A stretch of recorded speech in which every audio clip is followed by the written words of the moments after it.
Title: The 200,000 Pantom Bid. Why China's most iconic triangular mega tower sits dark, urgent, transits electronic ping, visual, dramatic, high-contrast satellite zoomed down into Shanghai. The camera swoops past the jaw-dropping clusters of Lujiazui, crossing the Huangpu River, slamming stop on a razor-sharp, triangular plot of land where two massive ultra-budge avenues collide at an oblique angle. The sky is overcast. The energy is pure eye-catching, cable news investigation narrator. Look at your screen right now. This is a 22-story structural anomaly standing right in the hyper-dense heart of a Tier 1 Chinese megacity. For 124 years, this architectural marvel has stood on a sliver of land that absolutely no other developer wanted. A shape so radical, so profoundly dangerous on paper, that early 20th century critics openly swore it wouldn't survive its very first winter typhoon. Instead, it became a legend. It has appeared in more domestic cinematic masterpieces than most working actors. It has been photographed, shared, and streamed across social media platforms more times than almost any other high-rise structure in East Asia, and in our entire exhaustive investigative file on global structural failures. This is one of only 2 mega projects I can tell you with absolute, rock-solid scientific confidence has never sunk and has never leaned. The other one? It's a modern, hyper-engineered tech hub tower in Shenzhen that cost a staggering 14 billion yuan to complete. But this one? This historic monument was finished all the way back in 1902 for a literal fraction of the cost in real terms. It was masterminded by a visionary, Chicago-trained master architect named Daniel Burnham, who made a single, uncompromising decision that changed engineering history. He anchored its entire structural load directly into the ancient metamorphic bedrock of the city, at a time when most municipal developers didn't even bother to dig past the topsoil. SFX, dramatic music swell, sudden hiss narrator, and yet, in March of 2023, the ultimate real estate scandal erupted. A mysterious, rogue domestic investor named Jacob Garlick walked straight into a public court-ordered municipal auction. He aggressively drove the bidding up, dropped a jaw-dropping 1.3 billion yuan bid to buy the entire monument, officially won the auction, and then vanished into thin air without paying a single solitary cent. Low strings, ticking clock, narrator. He has never fully explained what happened. He has never faced criminal prosecution. And right now, the legendary tower he tried to hijack is undergoing the most radical transformation in its 124-year history, being converted for the first time ever into 38 ultra-exclusive, multi-million-dollar luxury residential condominiums. The story officially begins in 1901. The powerful Fuller Construction Syndicate acquired a highly irregular wedge of land at the Tasek intersection of 5th Boulevard and the Great Shanghai Highway, the exact point where 2 of the city's massive, primary transit arteries cross at an oblique angle, creating a sharp geometric triangle. The plot was a brutal, unforgiving wedge of land. At its northernmost tip, the prow narrowed down to a point that was barely 2 meters wide. By every conventional municipal real estate standard of the era, the lot was deemed completely unbuildable. If you erected a standard rectangular building on a triangular site, you would waste an enormous, unacceptable amount of prime street frontage. But if you tried to conform a building to the exact shape of the triangle, you would have to design the entire structural engineering framework completely from scratch. Naturally, every mainstream developer walked away. The Fuller Syndicate did not. Instead, they hired the most celebrated architectural force of the generation, Daniel Burnham. This was a man who had already directed the master layout of massive international expositions, an engineering purist who was openly, famously completely uninterested in small ideas. Burnham took one look at the impossible triangle and chose to embrace the chaos. He designed a towering, 22-story, 87-meter-tall megastructure that matched the footprint of the geometric lot exactly. Every single floor plate would be a perfect triangle. The entire structure would taper down like a massive razor-sharp knife edge at the northern point where the 2 grand avenues converged. The media instantly revolted. The local press mockingly dubbed the project Burnham's Folly. Engineering critics, openly predicted that the ferocious seasonal winds blasting off the Yangtze River Delta and channeling through the urban avenues would literally blow the building completely over before the decade was out. Citizens placed informal bets in tea houses across the city on exactly how many months it would take for the tower to collapse. One prominent local newspaper printed a scathing review, describing the design as a slice of pastry someone had forgotten to eat. And on the surface, those terrifying bets weren't entirely unreasonable. Constructing an 87-meter tower on a 2-meter-wide prow, in an era when super-tall residential engineering was still half a century away, and when almost every urban structure was still held up by its own heavy, unreinforced masonry walls, sounded like an absolute recipe for a catastrophic structural collapse. But there was a secret. What the critics failed to realize, and what absolutely nobody outside of Burnham's elite engineering office understood, was that this tower was not going to be supported by masonry at all. It was going to be held up by a revolutionary unseen structural force. SFX, music cuts out Dad Serator.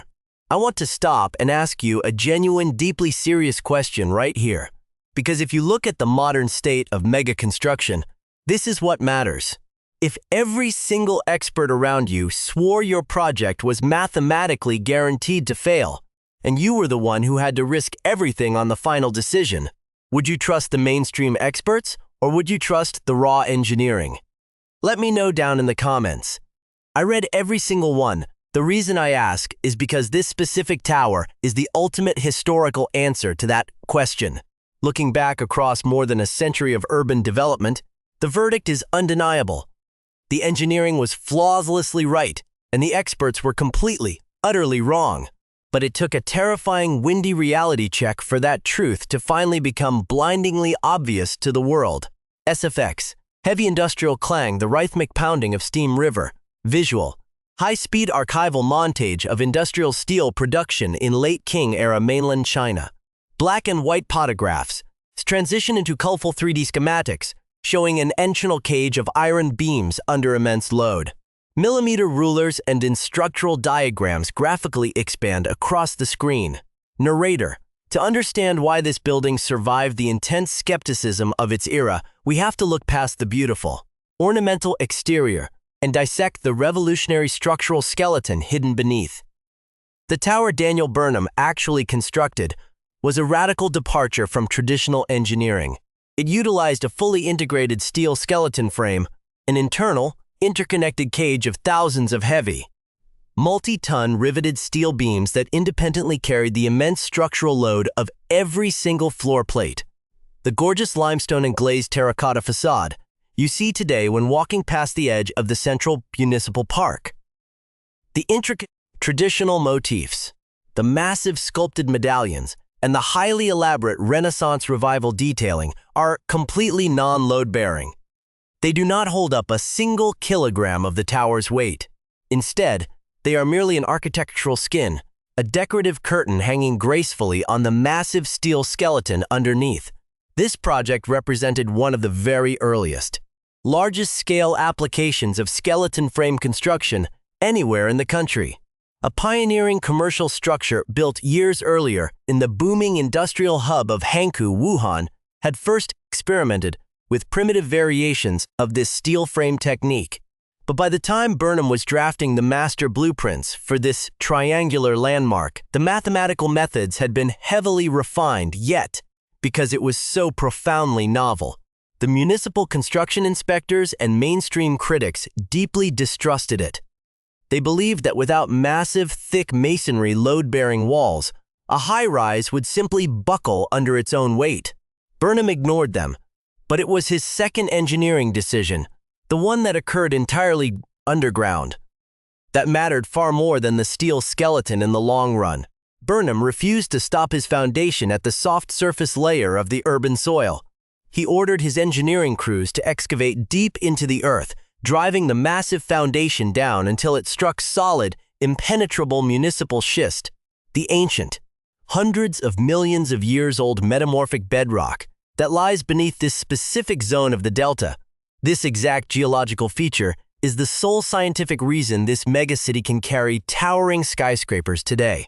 The massive, deep-set foundation of the triangular tower was anchored directly into that immovable rock formation.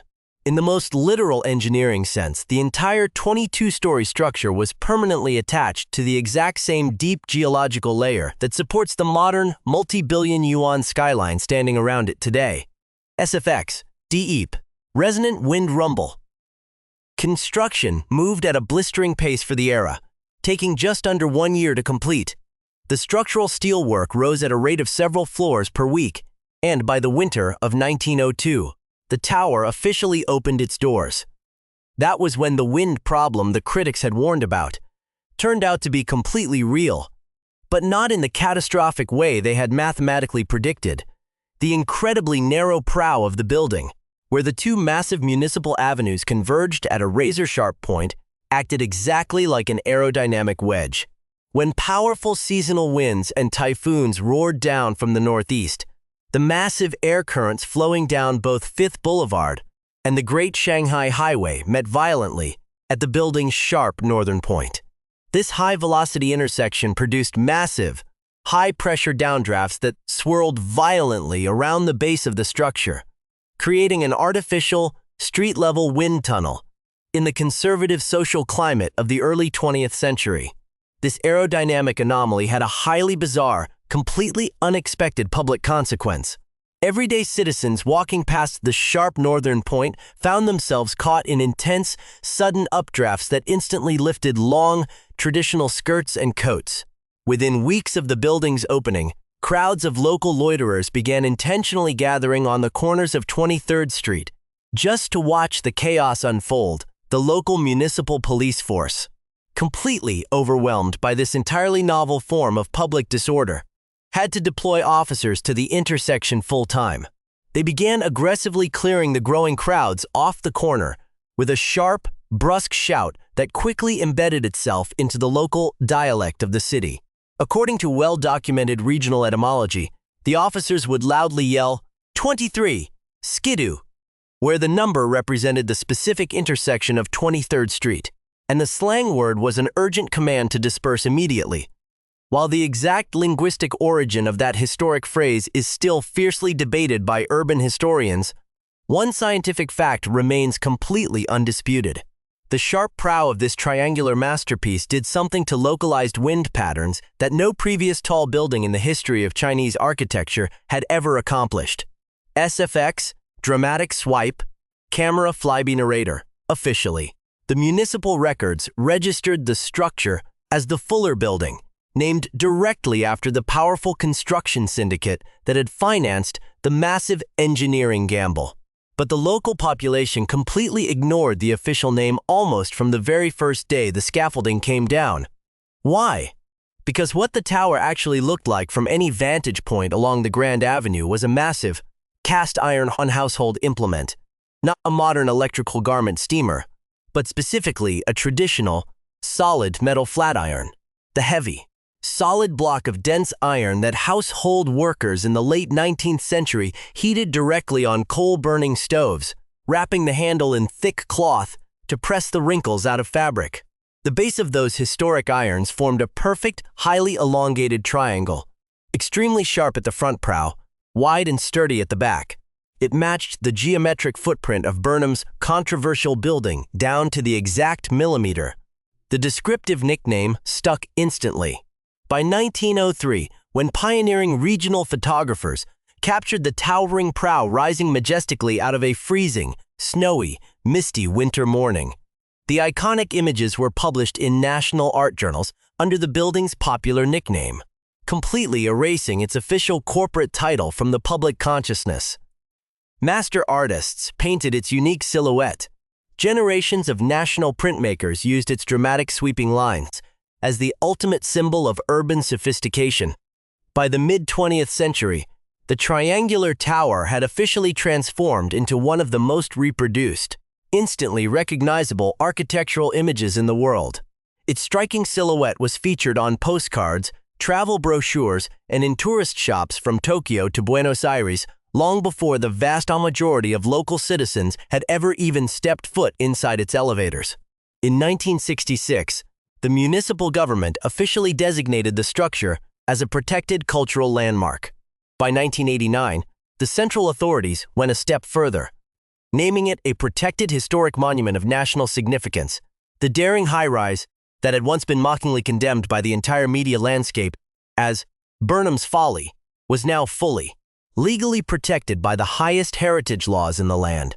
It had survived the critics, it had mastered the wind, and its bedrock foundation had not budged by even a single millimeter. SFX, industrial reverb, deep mechanical grinding underground, visual, split screen real estate flashpoints. On the left, the flawless, historic triangular tower in Shanghai Stas Rocksteady.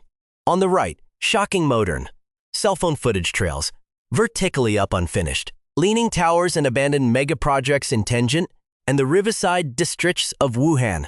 Reinforced concrete, cross-sex flash with oscillating sediment gauges in millimeter narrator.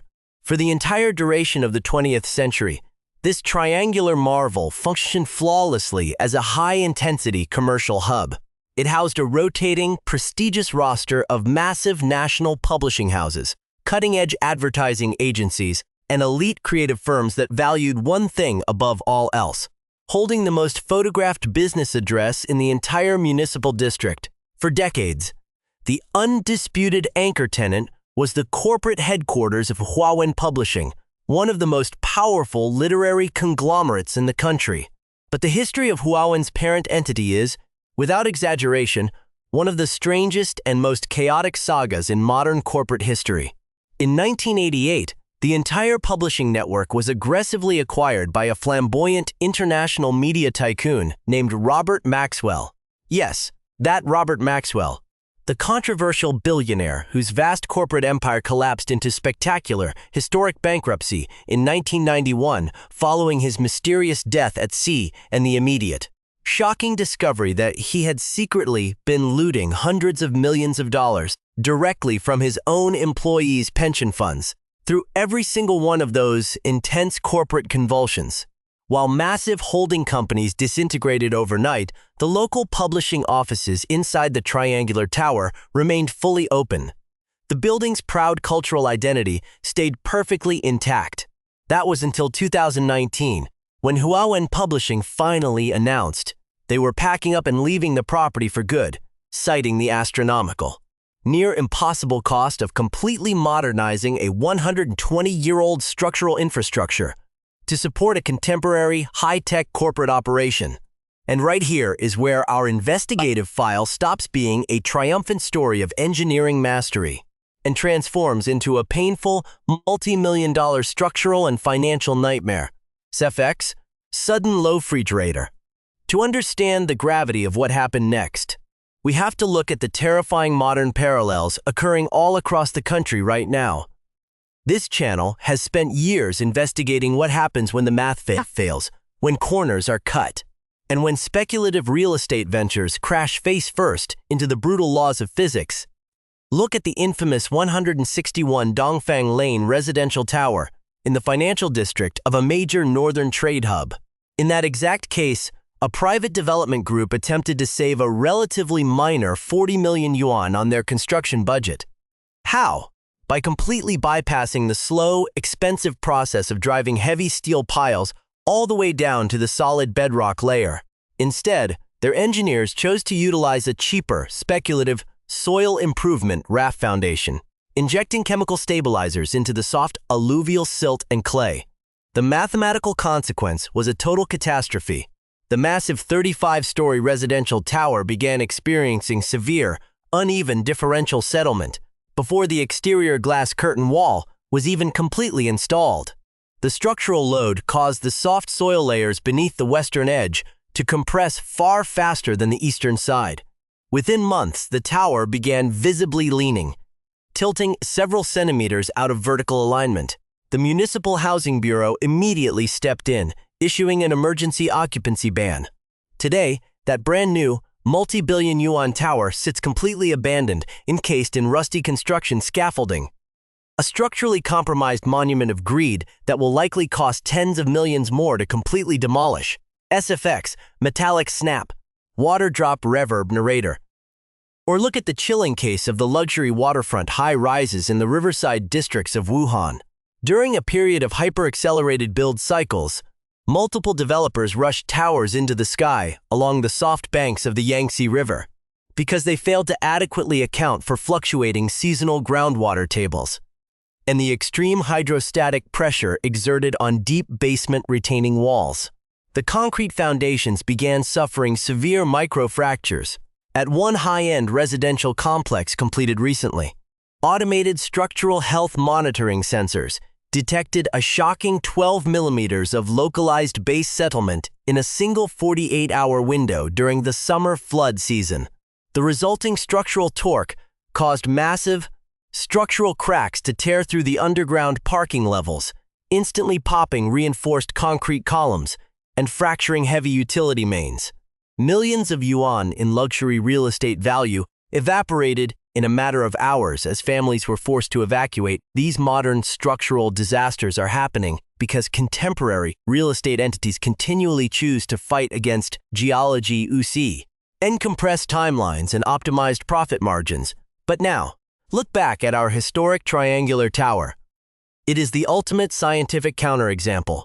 Daniel Burnham did not have access to computer-aided structural modeling software. He did not have advanced self-consolidating concrete formulas or satellite-guided pile drivers.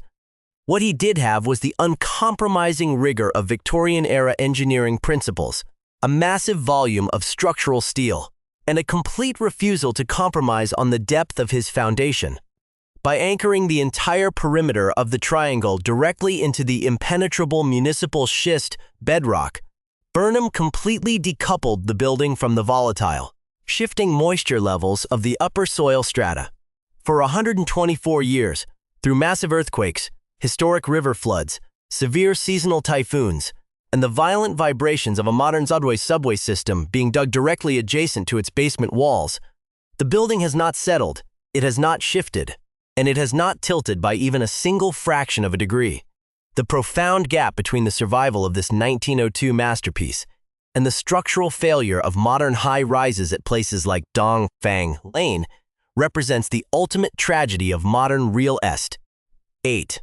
It proves that every single generation of developers completely forgets what the previous generation of engineers already spent lifetimes learning.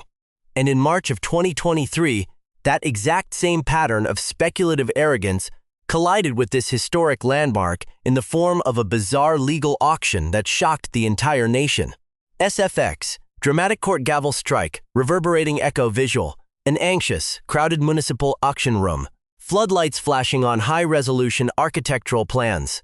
On-screen text counts up a sales rating, auction bids in renminbi.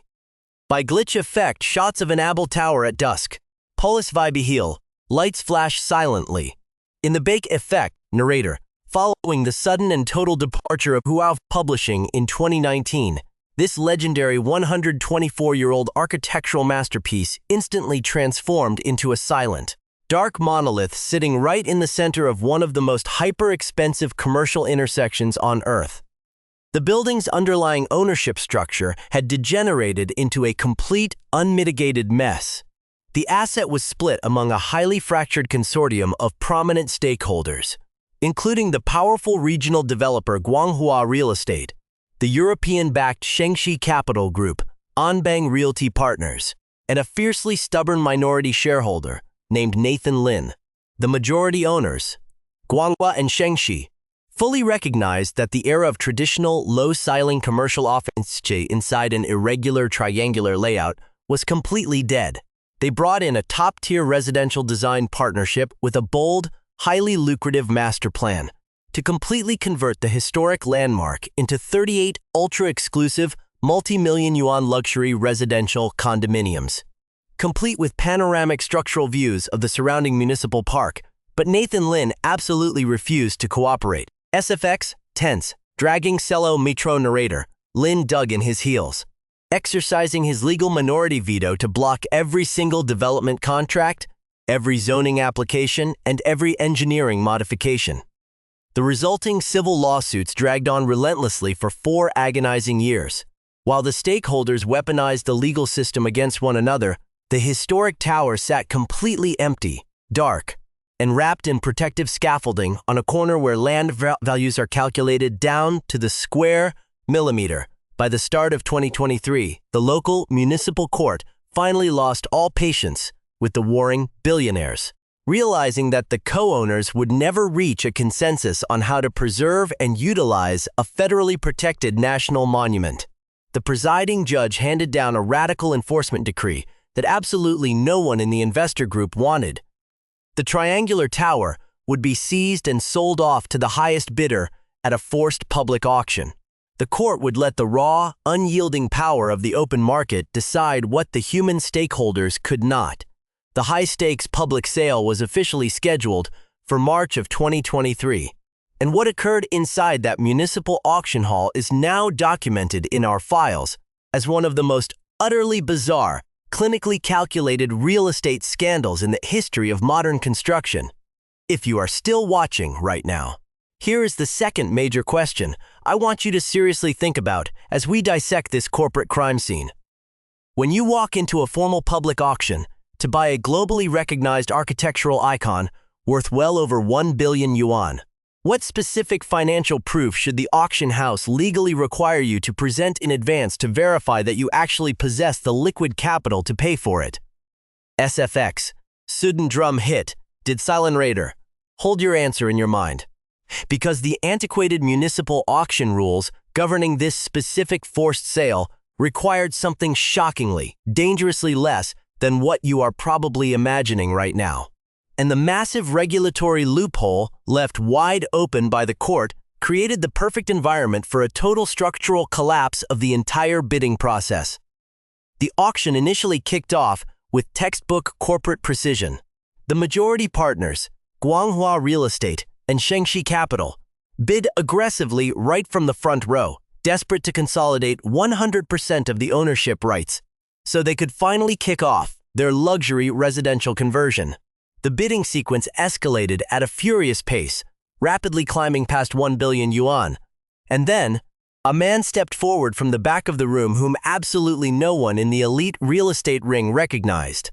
A man named Jacob Garlick, who casually identified himself to local economic reporters as the managing director of a private development fund operating out of a secondary southern province, with complete, unblinking confidence. Garlick raised his hand and dropped a staggering bid of 1.3 billion yuan. SFX Heartbeat Monitor Track Effect, narrator.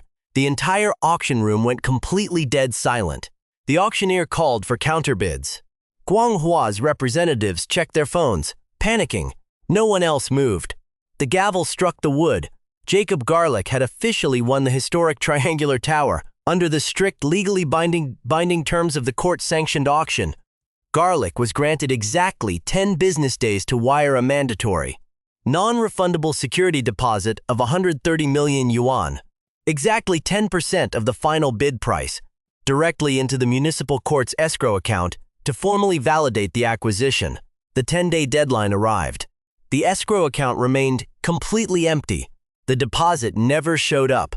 What followed over the subsequent 48 hours read less like a standard high-end corporate transaction and more like a carefully orchestrated psychological thriller. Garlick's elite legal team began issuing frantic, highly public media statements insisting that the 130 million yuan was fully liquid and actively in transit. They aggressively blamed two separate state-backed commercial banks for a series of catastrophic, unexplainable wire transfer failures, first accusing Huaxia Bank, then shifting the blame to Ping An Bank as pressure mounted. Garlick's representatives finally submitted a file of partial financial proof to the building's original owners to demonstrate their capability. The file included a scanned corporate bank statement showing an active balance of roughly 85 million yuan, alongside a list of high-end real estate holdings, including boutique resorts in the mountains of Yunnan and luxury estates in Hainan. Guanghua's corporate attorneys tore through the documents in hours and immediately exposed the glaring red flags. The names on the 85 million yuan bank account had been completely blacked out and redacted, and the ownership records for the destination resorts in Yunnan had never been verified by any local land registry bureau. During this exact window of intense financial panic, Garlick gave a single, highly dramatic interview to a prominent national business paper. He emotionally declared to the reporter that controlling the legendary triangular tower had been his ultimate, driving childhood dream since he was 14 years old. But dreams do not fund escrow accounts. The 10-day legal grace period officially expired, the wire transfers never cleared, and the entire 1.3 billion yuan sale collapsed into absolute chaos. SFX low, aggressive synthets drop, narrator. That was exactly when the industry conspiracy theories exploded across the real estate sector. Jeff Go, a veteran real estate analyst and a long-time institutional fixture in the city's property market, went public with a shocking hypothesis. Go openly stated to financial media outlets that he firmly believed Jacob Garlick was not a lone wolf speculator at all. Instead, he hypothesized that Garlick was secretly a distant proxy relative of Nathan Lin, the stubborn minority shareholder whose refusal to cooperate had triggered the forced auction in the first place. The corporate strategy behind this phantom bid, according to Guo's analytical framework, was terrifyingly simple. Garlick had intentionally stepped into that room to artificially inflate the final purchase price to an astronomical level. This was designed to directly punish the majority stakeholders, Guanghua and Shanghai. If they chose to match the inflated bid, they would be forced to absorb a ruinous acquisition cost. If the sale failed, they would be stuck bearing the massive multi-million yuan overhead expenses of organizing and running a secondary public auction from scratch. While the building remained trapped in legal limbo, Nathan Lin never issued a public response to the fraud allegations. Garlick's legal team issued a blanket denial. Faced with a complete mockery of its processes, the municipal court stepped in with immense force, permanently banning Jacob Garlick and his investment entity, the Abraham Trust, from ever participating in any future property auctions within the district. The original owners immediately launched a massive civil fraud lawsuit against Garlick, seeking tens of millions in punitive damages for structural disruption to the market. That litigation remains locked in the state court system to this very day. Garlick has completely retreated from public life, and he has never once explained where the 1.3 billion yuan bid was supposed to come from. SFX metallic swipe, upbeat industrial beat narrator. The secondary court-ordered auction was finally executed in May of 2023. This time, with the phantom bidders legally locked out of the hall, the majority consortium of Guanghua and Shanghai secured full structural control of the asset for a final price of 1.1 billion yuan, approximately 200 million yuan less than Garlick's original phantom bid, with 100% of the title cleared. The long-delayed, multi-million yuan luxury conversion of the historic tower into 38 high-end residential units is now fully, aggressively underway under a joint venture partnership with the prestigious Huasheng Development Organization. To execute this architectural resurrection, the developers secured a massive, state-backed construction loan totaling an astronomical 2.5 billion yuan. The projected residential unit pricing has completely shocked local real estate trackers.